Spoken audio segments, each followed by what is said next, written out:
Hi, പനയാർക്കാവ് സീരീസിൽ last 2 വീഡിയോസിൽ നമ്മൾ ചെയ്തത് ഒന്ന് പത്രകുണ്ടലവും പിന്നെ ഒന്ന് നിഷ്കവുമായിരുന്നു. അന്ന് നമ്മൾ വരച്ചു വെച്ചിരുന്ന ആ ക്യാൻവസ് തന്നെ ഞാനിന്നൊന്ന് കംപ്ലീറ്റ് ചെയ്യാണ്. അന്ന് ഞാൻ പറഞ്ഞായിരുന്നു ഇതൊരു ഫീമെയിൽ ക്യാരക്ടറിനെയാണ് നമ്മൾ വരയ്ക്കുന്നതെന്ന്. അതിൻ്റെ കൂടെ പത്രകുണ്ടലത്തിൻ്റെ ചേർന്നുകൊണ്ട് മകരത്തെയും വരയ്ക്കുന്നുണ്ടെന്ന്. അപ്പോൾ പത്രകുണ്ടലങ്ങളും മകരവും അണിഞ്ഞിട്ടുള്ള ദേവിയാണ് നമ്മൾ വരയ്ക്കാൻ പോകുന്നത്, അതായത് ദുർഗാദേവി. പനയനാർക്കാവ് ക്ഷേത്രത്തിലുള്ള ദുർഗാദേവിയെ 8 കൈകളോട് കൂടിയാണ് ചിത്രീകരിച്ചിട്ടുള്ളത്. 8 കൈകളിലും പലതരത്തിലുള്ള ആയുധങ്ങളുണ്ട്.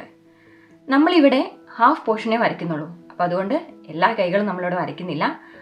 അപ്പോൾ ദുർഗാദേവിയെ വരയ്ക്കുമ്പോൾ നമുക്ക് ശ്രദ്ധിക്കാനുള്ള കുറച്ച് കാര്യങ്ങൾ, എന്തൊക്കെ ആഭരണങ്ങളാണ് പനയനാർക്കാവ് ചിത്രങ്ങളിൽ കൊടുത്തിട്ടുള്ളത്, പിന്നെ കയ്യിലുള്ള ആയുധങ്ങൾ എന്തൊക്കെയാണ്, അതൊക്കെയാണ് നമ്മൾ നോക്കാൻ പോകുന്നത്. ഇതാണ് നമ്മൾ വരയ്ക്കാൻ പോകുന്ന ദുർഗാദേവിയുടെ ചിത്രം. പനയനാർക്കാവിൽ ഈ ചിത്രം വരച്ചിരിക്കുന്നത് 8 കൈകളോടുകൂടി സിംഹാരൂഢയായി മഹിഷാസുരമർദ്ദനത്തിനിറങ്ങുന്ന ദേവിയെയാണ്.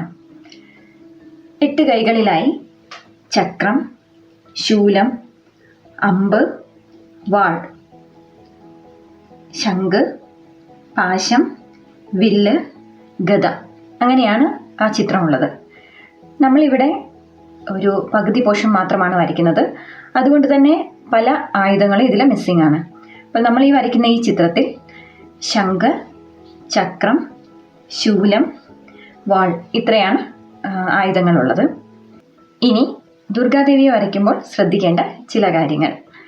മഞ്ഞ പട്ടുടുത്ത് കാർമേഘത്തിൻ്റെ നിറത്തോടുകൂടി ത്രിനേത്രയായിട്ടാണ് ദുർഗാദേവിയെ നമ്മൾ വരയ്ക്കേണ്ടത്. അതിന് നമ്മളിവിടെ തൃക്കണ്ണ് വരച്ചിട്ടുണ്ട്. ഇനി നമ്മൾ ഈ ചിത്രത്തിലേക്ക് വരേണ്ട ആഭരണങ്ങളുടെ എന്തൊക്കെയാണ് വേണ്ടതെന്നുള്ളതൊന്ന് നോക്കാം. കിരീടമകുടമാണ് വരച്ചിരിക്കുന്നത്. ആ കിരീടമകുടത്തിൽ നമ്മളിവിടെ ചന്ദ്രക്കല വരയ്ക്കണം.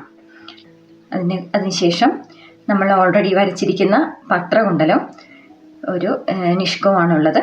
പത്രകുണ്ടലത്തിൻ്റെ കൂടെ നമ്മളിവിടെ മകരത്തെ കൂടെ ചേർത്ത് വരയ്ക്കുന്നുണ്ട്. അപ്പോൾ ഇത് മകരകുണ്ടലായിട്ട് വരച്ചു.